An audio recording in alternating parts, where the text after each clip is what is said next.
Is this live? See you in Pittsburgh. Can't wait. Fake to Martin, then a dump, and it is juggled and caught by Jumbo Elliott. Sure, we play like the fucking New York Jets and not some fucking slapdick team. Let's go to eat a goddamn snack. Fitzpatrick. End zone. Eric Decker holds it in. The Jets win in overtime. You guys been talking for 2 weeks now. I said, I'm tired of hearing it. I said, I got news for you. We're going to win the game. I guarantee. Welcome back to the Gotham City Football Podcast. We have a very special guest today. Big fan of his show. He gave me the opportunity to let him come on. We've done some interviews in the past, some Jets creator interview. One of the best Jets fans right here on TikTok. He's fighting the good fight for us. He's keeping the haters away. He's talking his shit to the Giants fans, which is something you love to see. So what's going on, Joel? Thanks for coming on. I really appreciate it. Yeah, man. Thanks for having me on. Nothing's really going on. Just came back from eating some sweet greens, some salads. Yeah. And this has been an amazing week for the Jets. Yes, sir. Amazing week for my fandom, for the Zach Wilson agenda. I can't wait to talk about it. All right, I love it. So I'll get into it right now, just on the podcasting end, because I kind of like to use my small podcast platform to tell people, how to get a podcast going, especially sports. That's what I'm trying to do right now. So what motivated you and your guys to pick a side podcast to really start? I think it was just the love for sports. It all started from Twitter debates. We used to debate all day on Twitter. And we just decided to, let's just record our debates. These written tweet debates, let's record it, let's perform it. And we were all friends since we were middle schoolers. So that all came natural to us. Like, we've been debating with each other for years and years on end. So it all just came together in the podcast, and that was the biggest motivation. Yeah, no, that's awesome. It's like the Xbox chats, back in the day, the heated Xbox chats, yelling at people about, trying to fight for my life over Ryan Fitzpatrick. So I know the struggle. I know the pain. So get into the Jets side of it. Were you born a Jets fan? How did you become a Jets fan? Did you just pick it up? I became a Jets fan because my mom, when I was young, I had no idea about football, and she would and she doesn't know football either. Okay. She would go to Walmart and she would see just, this nice looking green clothing that just happened to be Jets branding. Buy it for me. So my closet was filled with like Jets shirts, Jets sweaters, Jets hoodies, even some sweatpants. And she would just buy me everything Jets, a Jets blanket. So my fandom started from my mom just buying me Jets stuff. And eventually I grew and I played Madden, and the Jets are what I use. I just use the Jets. Yeah. Lavernius Cole, Chad Pennington. I just use them all the time in Madden. I'm getting chills. I love it. LC. I'm in bad positioning. I got the LC picture right here, the Pennington picture right here. So what time? How old are you? Like, what era did you really come up through? Like, what was your first team that you really remember? I'm 23 years old. So the first team that I remember, and I was watching football actively at this time, was the 2009 Jets. Okay.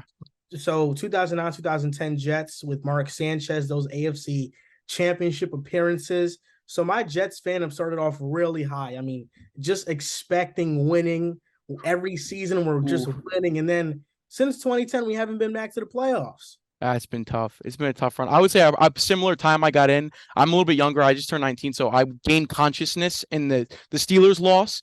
And now I'm gonna spit a little bit. But when I was the day before the game, I had chalk paint. It was permanent chalk paint on the top step of my house. Jets. I wrote it in for the Steelers game. For years, I look at it, and my parents would joke, my brother would joke, "You cursed us, you cursed us." Like, damn. So before Wilson came back, I said all offseason, I'm going to wait. I'm going to wait until Wilson comes back. It was pouring raining the day the game Wilson came back. Sat there with the fucking key in my hand, scraped that shit off for 45 minutes. I said, I will not let the future of this team, I will not let Zach Wilson's career be based on what I did as a youth.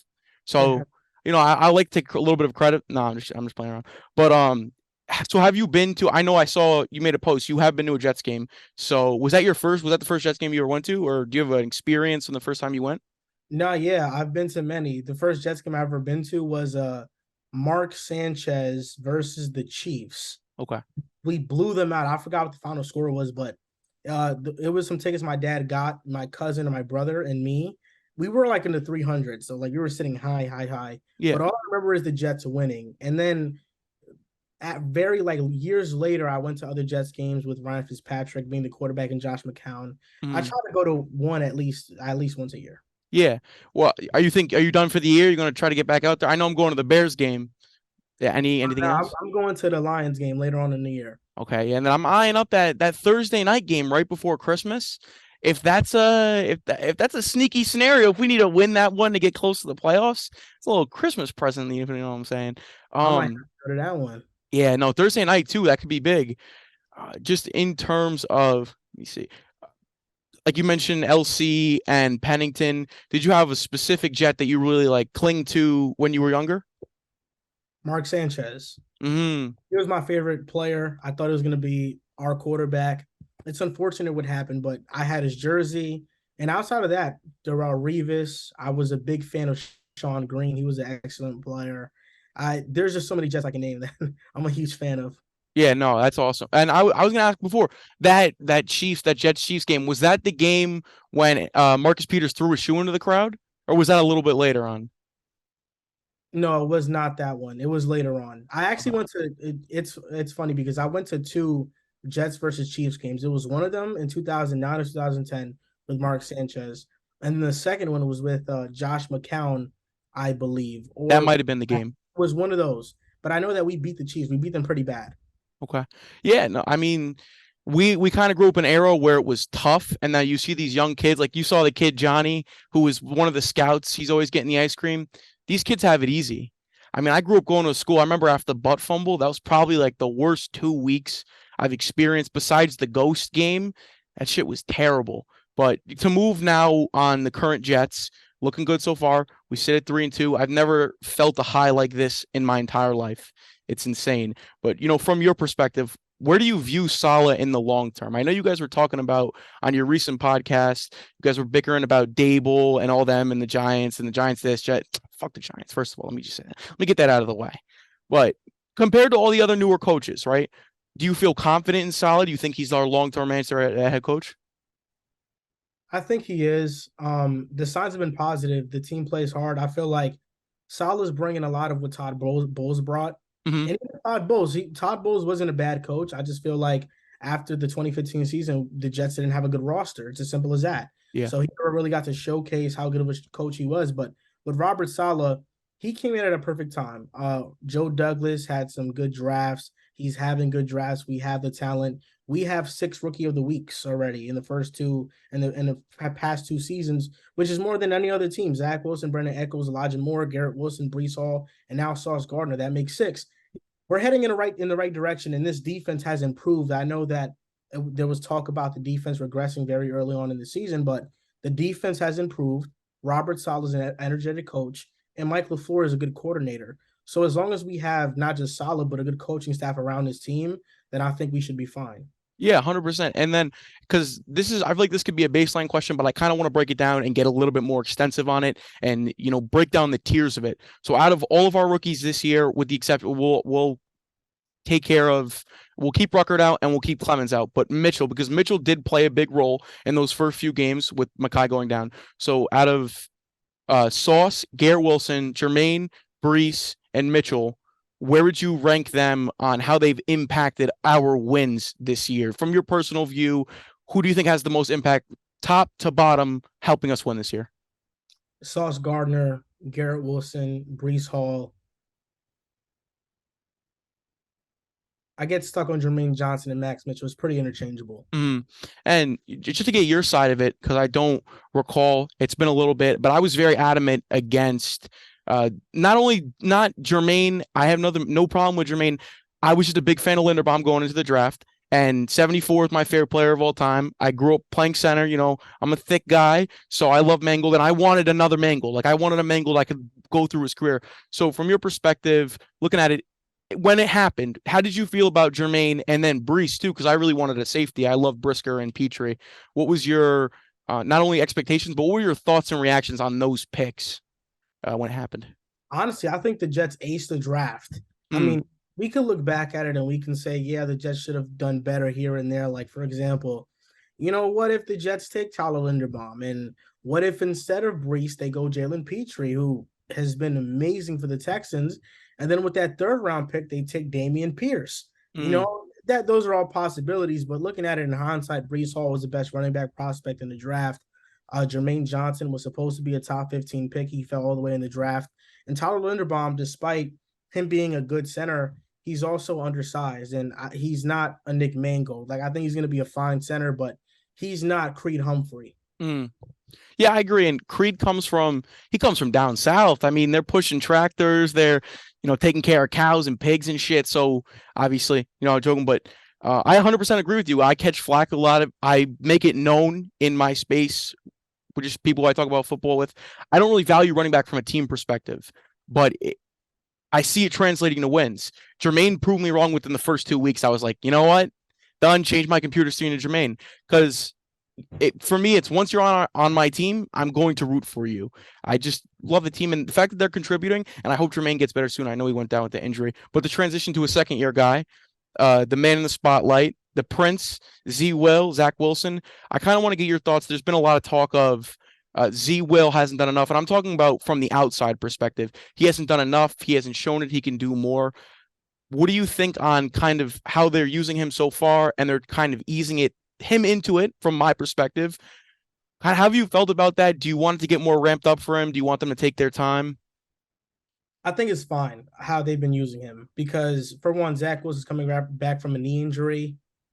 You want to be cautious with that. That's first off. You don't want to run a bunch of RPO stuff or, run pass option stuff, and he's taking the ball and carrying it.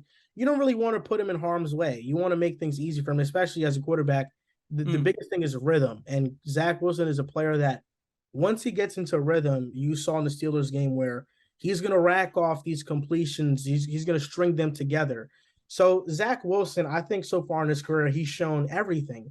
He's shown the ability to manage a game.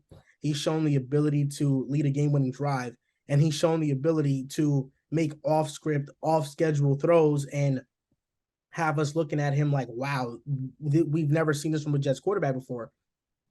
The Titans game last year, Zach Wilson, the throws he made was out of this world. There aren't many quarterbacks in the NFL that can do what he did that game. Then we see in the Steelers game in week 4, Zach Wilson struggles for the most part in the game, although I didn't think the play calling did a good job in putting him into rhythm, getting him in rhythm. In the fourth quarter, he gets into rhythm. He struggled against man coverage. The Steelers were playing a lot of cover one. They weren't hiding what they were doing. And Zach Wilson was picking apart that man coverage and getting the ball to where it needed to go. He led a game-winning drive. And then versus Miami, we didn't have to go above and beyond. We weren't down in the game to where we're saying, Zach Wilson, save us. We were in control, in firm control of the game. And when you're in control of the game, keep running the ball, keep getting these short completions. Just don't make a mistake. And Zach Wilson didn't make any mistakes from a turnover-worthy play perspective versus the Dolphins. Did he miss some throws? Yes. But for the most part, Zach Wilson had an amazing game, and he managed the game perfectly, and we won. And ultimately, what you want from a quarterback is you want them to not lose you a game. Quarterbacks that we often give a lot of slack to system quarterbacks and quarterbacks that they don't lose you games, but they don't win you games. But being solid, just being a solid quarterback in the NFL is very hard to do.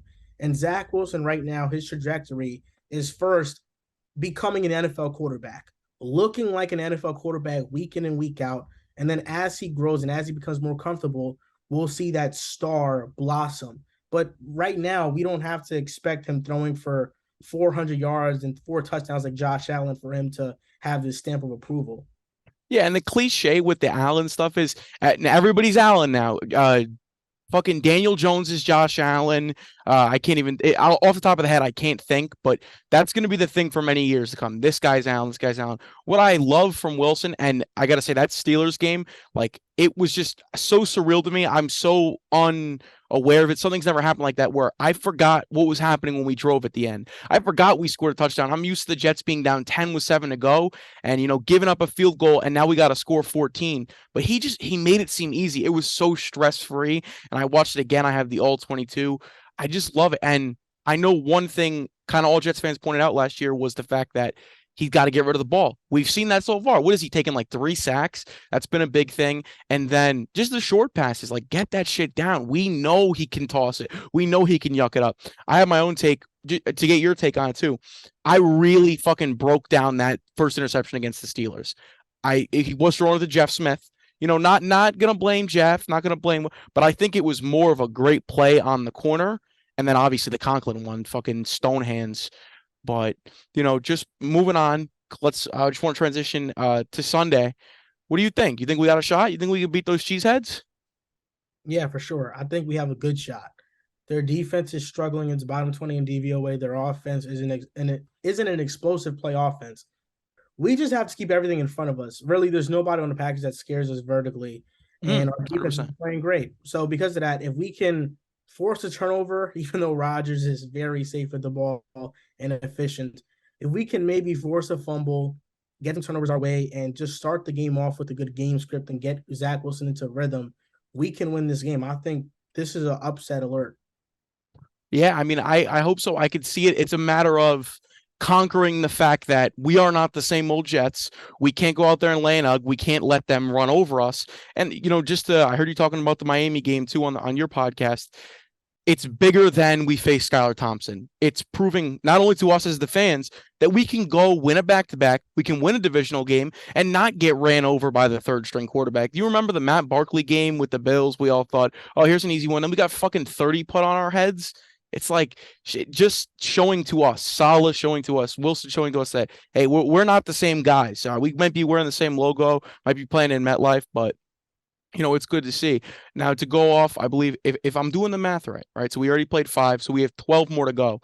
What are you thinking as of now to end the season? What are you putting us at? 9-8. I like it. Yeah, 100%. I could see it. And hopefully that's enough to get us in the playoffs. We got to win that Pats game 100% at home for us. Got to win that Pats game. And then it might set up the fact that we might end up playing Miami at the end of the year for a playoff spot. Fuck, I'd love to take those fishies down in their own thing. So one last thing, and I'll let you go.